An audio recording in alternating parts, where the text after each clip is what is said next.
পর্ণার হাতে খাবার খেতে না খেতেই সৃজনের স্মৃতি ফিরতে যাচ্ছে পর্ণার জন্য। হ্যাঁ বন্ধুরা, এমনটাই দেখা যাবে। বিস্তারিত জানতে ভিডিওটিতে লাইক দিয়ে সম্পূর্ণ দেখতে থাকো। গল্পের শুরুতেই দেখা যায় বলতে থাকে, যদি একটা ক্লু পেতাম, টোপ পেতাম, সেই অনুযায়ী সৃজনকে আমরা খুঁজে বের করতে পারতাম। মোহিনী তখন বলতে থাকে টোপু, আর তখন বলে হ্যাঁ ক্লু ক্লু, যদি একটা ক্লু পেতাম না তাহলে তোমার গিরিদারিকে একদম টপাক করে ধরে ফেলতাম। কি করে যে আমরা পাবো সেটাই বুঝতে পারছি না।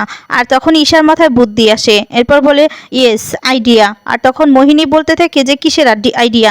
তারপরে বলতে থাকে যে পর্ণার কান অবধি গিরিদারিং এর ব্যাপারে একটা ব্যাড নিউজ পৌঁছে দিতে হবে, যাতে করে পর্ণা ভয় পেয়ে যায়। আর সেখানে পৌঁছতে গেলে তখনই আমরা দেখতে পাই মোহিনী কিছুই বুঝতে পারে না। আর তখন ঈশা বলে, তুমি কি করে যে এই ডাকাতের দলে আসতে পারলে সেটাই বুঝতে পারছি না, তোমার মাথায় তো কিছুই ঢুকে। বলতে থাকে যে গিরিদারিং এর ব্যাপারে পর্ণার কান অবধি যদি কিছু ব্যাড নিউজ পৌঁছানো যায় না, তাহলে পর্ণা নিজে সেখানে যাবে, গিরিদারিং কেস চেক করতে যাবে। তিনি বলে হ্যাঁ ঠিক কথা বলেছো। তিনি তখন বলে কিন্তু ব্যাড নিউজটা দেবে কে? ঠিক তখনই ঈশা বলতে থাকে তুহিনা শুনেই অবাক হয়ে যায়। আর তুহিনা বলতে থাকে মানে আমি কি করে দেবো? তুহিনা বলে আমি দেবো আন্টি কি আমার কথা শুনবে? আর তখন ঈশা বেবি শোনাতে হবে। তুহিনা বলে কিন্তু মা, আন্টি আমার কথা কেন বিশ্বাস করবে? ঈশা তখন বলে তোমার কথা বিশ্বাস না করলেও নিজের ছেলের কথা তো বিশ্বাস করবে, ওকে দিয়ে এই কাজটা করতে হবে। তোমাকে কিছু না কিছু বলে কনভিন্স করতে হবে অর্ককে, আর যাতে করে তার মায়ের কাছে গিয়ে এই কথাগুলো বলে ওরা তিনজনে মিলে প্ল্যান করে নেয়। তারপরে দেখা যাবে সকাল হতে পর্ণা রুচির আর পুটিকে জিজ্ঞেস করতে থাকে, হ্যাঁ রে তোদেরকে কি কেউ কিছু জিজ্ঞেস করে না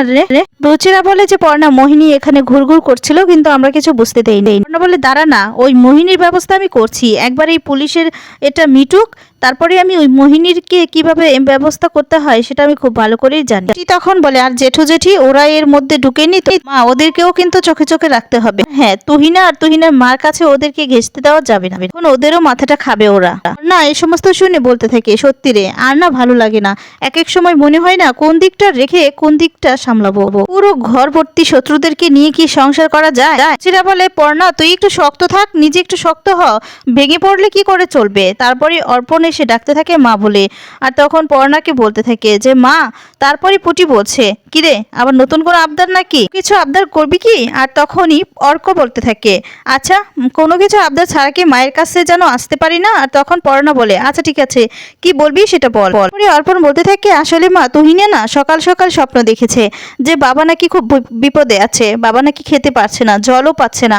একথা শুনে পর্ণা অবাক হয়ে যায়। আর তখনও তুহিনাও চলে আসে। তুহিনা এসে বলতে থাকে হ্যাঁ আন্টি, আমি না এমন একটা স্বপ্ন দেখলাম, আমার খুব ভোরে দেখলাম, তাই আমার খুব খারাপ লাগছে, আঙ্কেলের জন্য না খুব কষ্ট হচ্ছে, তুমি একবার প্লিজ খবর নিয়ে দেখো না। পর্ণা তখন বলে তোমার আঙ্কেল একদম ঠিক আছে, কিচ্ছু হয়নি। তখন বলে না আন্টি তুমি একবার খবর নিয়ে দেখো না প্লিজ, তুমি একটু ফোন করে দেখো আঙ্কেল ঠিকঠাক আছে কি। যেদিন থেকে এই বাড়িতে বিয়ে হয়ে এসেছি সেদিন থেকে আমার বাবার জায়গাটাই তো আঙ্কেলকে দিয়েছি, তার জন্য আঙ্কেলের জন্য খুব টেনশন হয় আমার। পর্ণা সমস্ত কথা শুনে এরপর হঠাৎ করে জিজ্ঞেস করতে থাকে হঠাৎ করে তুমি মানে তোমার আঙ্কেলকে নিয়ে কেন পড়লে? তুই না তখন বলে তুমি তো বুঝতেই পারছো, আমি তো বললাম যে আমার বাবার জায়গাটা দিয়েছি, আঙ্কেলের জন্য খুব চিন্তা হয়। পর্ণা তখন বলে আচ্ছা ঠিক আছে তোমরা যাও, আমি দেখছি কি করা যায়। ওর থেকে ঈশা সবটা দেখতে থাকে। ঈশা তখন সবটা দেখে মনে মনে বলতে থাকে যে পর্ণা তাহলে এই টোপটা গিলেছে, কথা বলে সেখান থেকে চলে যায়। এদিকে দেখা যাবে পর্ণা সৃজনের বাবার কাছে আসে, আর সেখানে রুচিরা পুটিও থাকে। তারপর বলতে থাকে যে তোমাদের সবাইকে একটা কথা বলা হয়নি। আর তারপরে বলছে আসলে সৃজন পালায়নি, সৃজন বিজনেসের ব্যাপারেও কোথাও যায়নি, সৃজনকে আমিই লুকিয়েছি। সেটা শুনে অবাক হয়ে যায়। তারপরে বলতে থাকে কি বলছো কি? এরপর বলে বাবা হ্যাঁ আপনি একটু আস্তে কথা বলেন, কারণ এই বাড়িতে অনেকেই তো আছে যে আমাদের শত্রু, তাই তারা শুনতে পাবে, তাই আমাদেরকে আস্তে কথা বলতে হবে, আর আমাদের চারজনের মধ্যেই এই কথাটা থাকবে। পুটি তখন বলে মা তো এবার আমাকেও কিছু বলেনি। এরপরই দেখা যায় পর্ণা বলতে থাকে যে বাবা আপনি না মানে ওই সকালে শুনেছি তুহিনা নাকি স্বপ্ন দেখেছে, আর তারপর থেকে আমার মনটাও যেন কেমন করছে, তাই আপনি সৃজনের সাথে দেখা করতে যাবেন, কিছু খাবারও নিয়ে যাবেন, আপনি খাইয়ে আসবেন, ঠিক আছে? তারপর বলতে থাকে আচ্ছা ঠিক আছে। এরপর বলে আপনি পারবেন তো বাবা? এরপর বলে হ্যাঁ পারবো না কেন, নিশ্চয়ই পারবো, সমস্ত কিছুই খুলে বলে সবাইকে।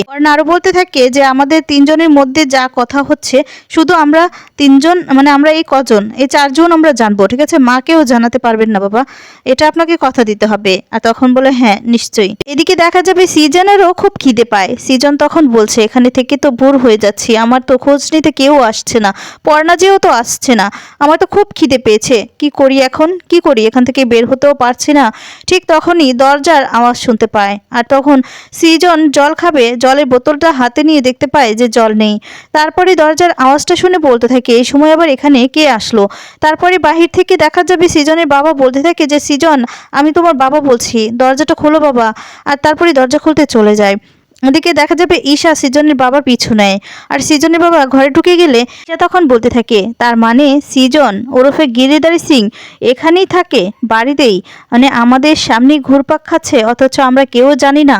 হ্যাঁ, এমনটা হয় যে আমাদের সামনেই আমরা কিছু দেখতে পেয়েও দেখতে পাই না, ঠিক এমনটাই। এবার তো আমার কাজটা সফল হবে, আমার কাজটা আমি সফল করেই ছাড়ব। সৃজনের বাবা তখন বলে, বাবা তোকে এত কষ্ট পেতে হচ্ছে, কিন্তু দেখ এই সুরাহা তো আর আমরা করতে পারবো না। তবে হ্যাঁ, একটা কথা শুনে রাখ, যতদিন তোর এই বুড়ো বাবা মা আছে গায়ে বিপদের আঁচ লাগতে দেবে না। হ্যাঁ, তোর মা মাঝে মধ্যে আবেগপ্রবণ হয়ে পড়ে, তাই কিছু বলতে পারি না, কিন্তু সবসময় তোর জন্য মঙ্গল কামনা করে।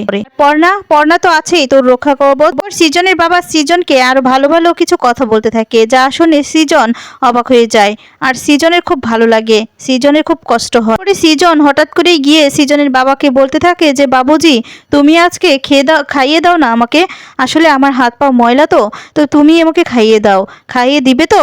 তারপরে সৃজনের বাবা বলে, হ্যাঁ নিশ্চয়ই, তুই খাবি আমার হাতে। এরপরে দেখা যাবে সৃজনের বাবা খুব খুশি হয়ে যায়, আর তখন বলে, দাঁড়া তোকে আমি খাইয়ে দিচ্ছি।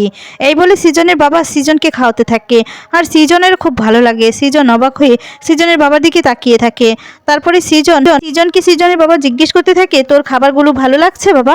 এরপর বলে, হ্যাঁ নিশ্চয়ই ভালো লাগছে। তখন বলে, পর্ণাই সবটা তোর জন্য পাঠিয়েছে। আর পর্ণার কথা বললে সৃজন তখন বলতে থাকে যে হ্যাঁ, পর্ণা জি না খুব ভালো, আসলে সত্যি খুব ভালো আর খুব বুদ্ধিমতী। সৃজনের বাবা সৃজনকে খুব সুন্দর করে খাইয়ে দেয়, আর দুজনে মিলে খুব গল্প করতে থাকে, যা সৃজনের বাবার খুব ভালো লাগে। সৃজনের বাবা সৃজনকে বলছে, হ্যাঁ রে, তুই যেই পথে আছিস না, এই পথে কেউ শান্তিতে থাকতে পারে না, কেউ কারো কোনো ক্ষতি করে কোনোদিনও সে ভালো থাকতে পারে না। তাই বলছি তুই আমাদের কাছে ফিরে আয়, হ্যাঁ আমাদের কাছে ফিরে আয়, আমাদের সৃজন হয়ে ফিরে আয়। সমস্ত বললে সৃজন ভাবতে থাকে। সৃজনের ভাব দেখে মনে হচ্ছে সৃজনের স্মৃতিশক্তি একটু একটু করে ফিরে আসছে। মনে মনে বলতে থাকে, সত্যি কি আমি এই পরিবারের সৃজন ছিলাম? না, আমি তো গিরিধারী সিং। এই সমস্ত ভাবতে থাকে। এদিকে ঈশা তো সৃজনের খোঁজ পেয়ে খুব খুশি হয়ে যায়। সৃজনের বাবা সৃজনকে খাইয়ে দিয়ে বাড়িতে চলে আসে, আর তখন পর্ণা বলতে থাকে যে বাবা সবকিছু ঠিকঠাক আছে তো, সৃজন খেয়েছে তো? তখন বলে, হ্যাঁ সৃজন খেয়েছে, আর একদম ভালো আছে সৃজন, সৃজনকে আমি নিজের হাতে খাইয়ে দিয়েছি। যা শুনে খুব খুশি হয়ে যায় পুটি রুচিরা পর্ণা। তখন বলে, কি বলছেন কি বাবা, সৃজন নিজের হাতে খাইয়েছে, মানে আপনার নিজের হাতে খাইয়ে দিয়েছেন? তখন বলে, হ্যাঁ সৃজনই তো বললো যে বাবা, মানে বাবুজি তুমি খাইয়ে দাও না। তখন বলতে থাকি, কিন্তু বাবা একটা জিনিস তো অবাক লাগছে, স্মৃতি চলে যাওয়ার পর তো ওর সবকিছু বদলে গেছে, কিন্তু হঠাৎ করে আজকে আপনার হাতে খেতে চাইলো যে। তখন বলে, আমিও তো সেটাই ভাবছি জানো তো পর্ণা, তখন না আমার আফসোস হচ্ছিল, ভাবছিলাম যে আমাদের সৃজন আমাদের কাছে কবে ফিরে আসবে, জানি না আমি বেঁচে থাকতে সেই দিন দেখতে পাবো কিনা। তখন পর্ণা বলতে থাকে, দেখতে পাবেন বাবা, খুব শীঘ্রই দেখতে পাবেন, আপনার সৃজনের সমস্তটা মনে পড়বে, দেখবেন ঠিক মনে পড়বে। এই পুরনো জীবনটা ভুলে নতুন জীবনে ফিরতে একটু তো সময় লাগবেই। বাবা এখন কিন্তু আপনি আমার ভরসা। আসলে কি জানেন তো বাবা, বাপ ছেলের মধ্যে সম্পর্কটা না ওই অতীতের আর বর্তমান ফিরাতে পারলে না বাবা, একমাত্র আপনিই পারবেন ফিরাতে। বন্ধুরা এবার কি তাহলে সৃজনের আসলেই সত্যিটা মনে পড়বে? সৃজনের ভাব দেখি তো মনে হচ্ছে যে এবার সৃজনের স্মৃতিশক্তি ফিরে আসবে। আর এমনটাই হলে তোমাদের কেমন লাগবে কমেন্টস করে তোমাদের মতামত জানিয়ে দাও। পরবর্তী আপডেট পেতে চ্যানেলটি সাবস্ক্রাইব করো। ধন্যবাদ।